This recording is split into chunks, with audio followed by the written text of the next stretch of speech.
We've all heard that additive operations are still pretty manual, take a lot of time. We've developed a software from the ground up that is really trying to change that by using software driven by data to maximize your promises. Now, I didn't want to talk about why it's so hard to get your additive operations up and running in an efficient way, because everybody has already done that. So I thought, let me talk about the 3 ways we think we can solve this problem.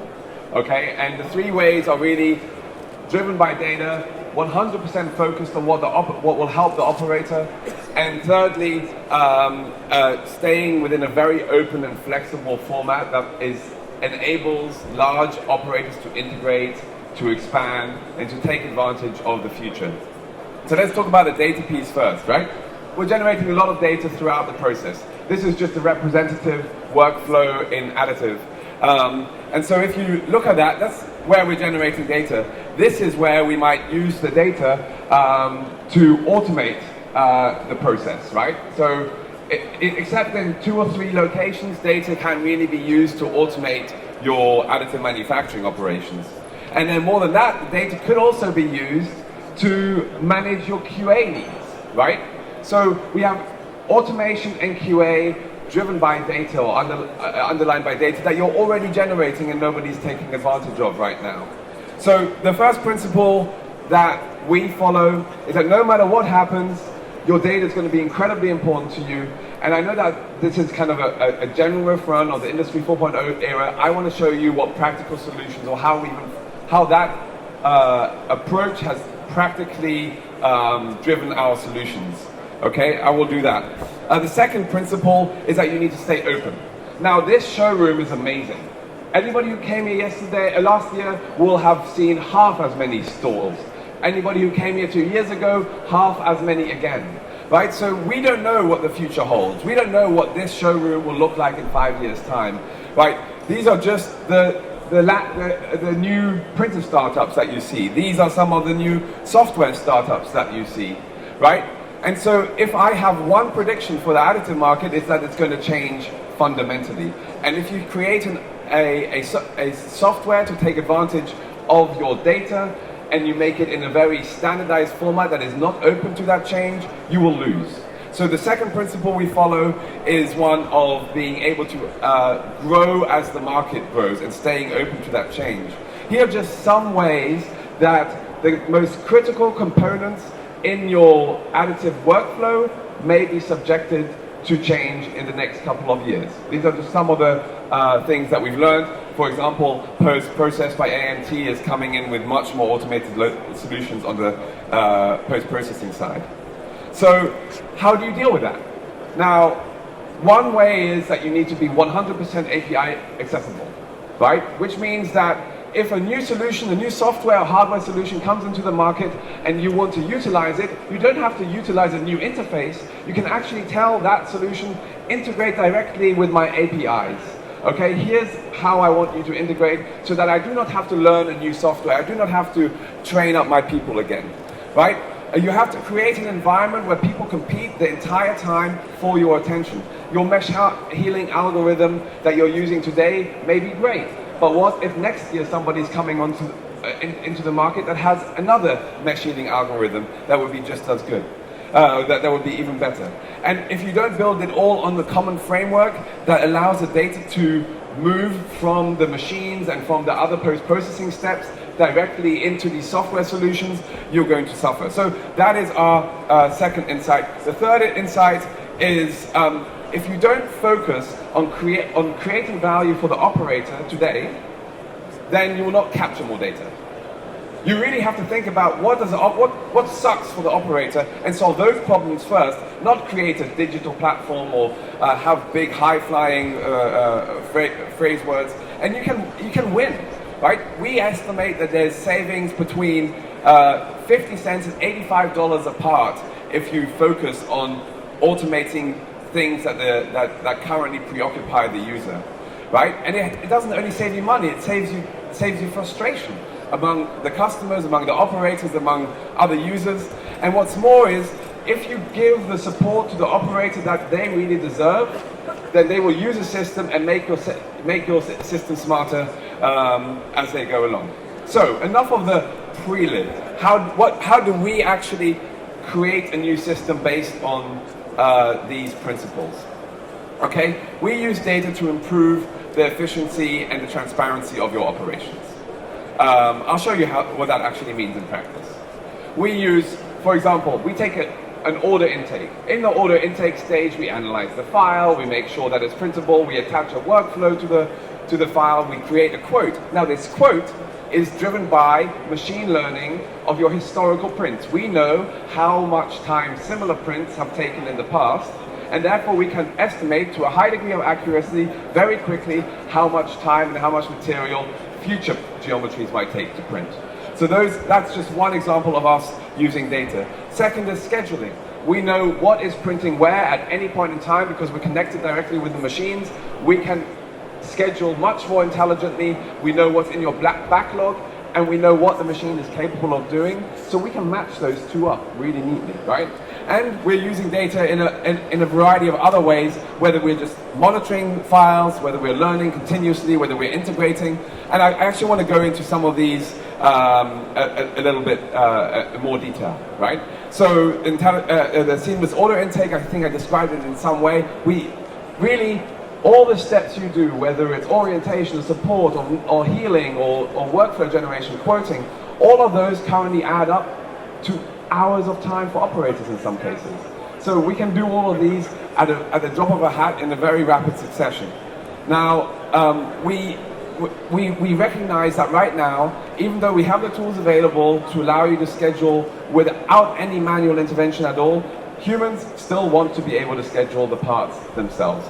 So what have we done? Well, we've created a tool that allows you to press what machine you're about to, you want to print on, and it actually gives you a build tray that is designed specifically for that machine based on all of the historical print values, all of the things in your backlog, what you want to print, it's all right there. You can decide if that's actually what you want to go ahead with and press go. And then once you get to the connected management stage, we are monitoring what is going on that machine at any given moment. We automatically update the order status. Something started printing, the customer should know about it. We automatically update the order status based on what's currently being produced, no matter what machine we're talking to. We can talk to Carbon, we can talk to HP, EOS, Renishaw, SLM, 3D Systems, Stratasys. All of those machines are in there. And of course, you can use the data for other purposes. Let's say analytics, KPI generation, utilization, understanding your utilization, understanding your failure rates, understanding what material was used, how much volume was used. Now, I'm not a big fan of KPI dashboards in general, because I feel like they're colorful ways to entertain managers, but managers still exist, so I feel like we should also have KPI management dashboards. We also have the ability to create a traceability report of every object that you're building. We create a traceability report with all the data effective for that specific part, who worked on it, when it was printed, what data that did the machine send back at that specific time. And then of course you can use our over 700 APIs to integrate this information directly into your existing IT infrastructure. For example, ERP systems, your PLM systems. You can also use these APIs to develop your own modules on top of your workflows and integrate other third-party systems. So recently, last week, we just announced a new integration with Autodesk.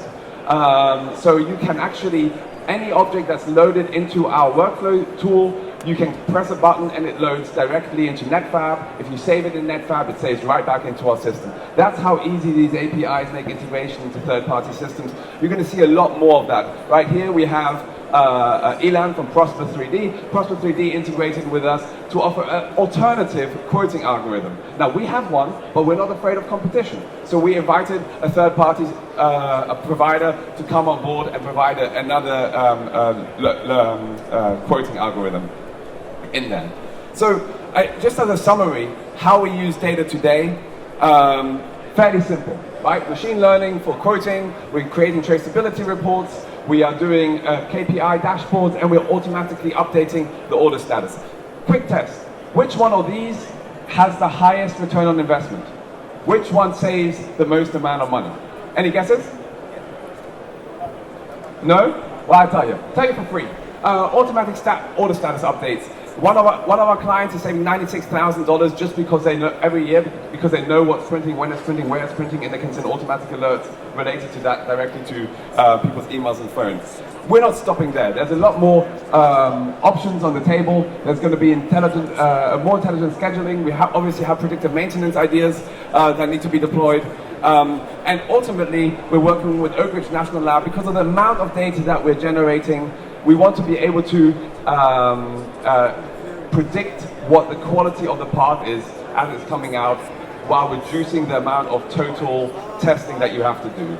So with the data that we're collecting, can we get to a point where we can warrant that the part was printed correctly? I absolutely believe we can. We're not quite there yet, but that's ultimately where we want to get. Just a quick addition. Oh, it just failed on me. That's interesting. We have built all of this is built on a modular platform which allows the system to be very easily extended.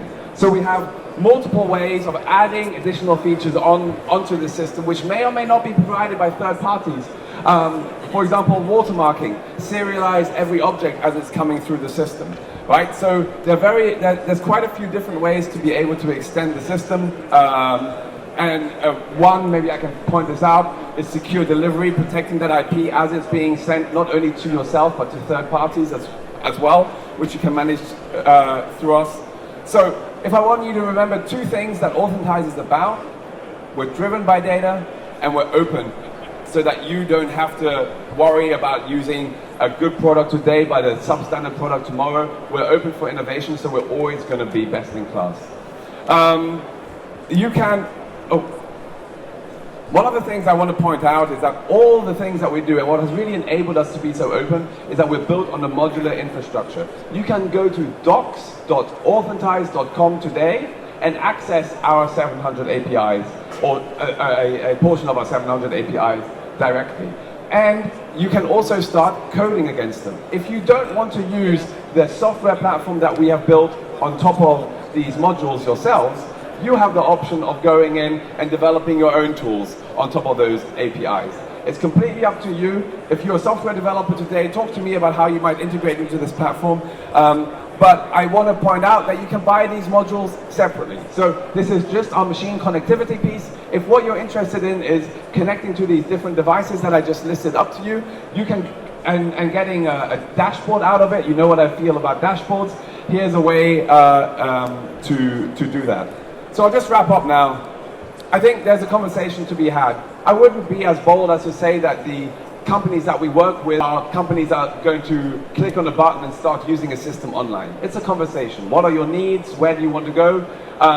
But really what I know is that most of our customers have been able to start working with a tool and getting value out of it within a month or two. So I urge you to come down to booth 30.B30J, have a conversation with us about that, or if you're interested, go and check out www.authentise.com. Thank you guys.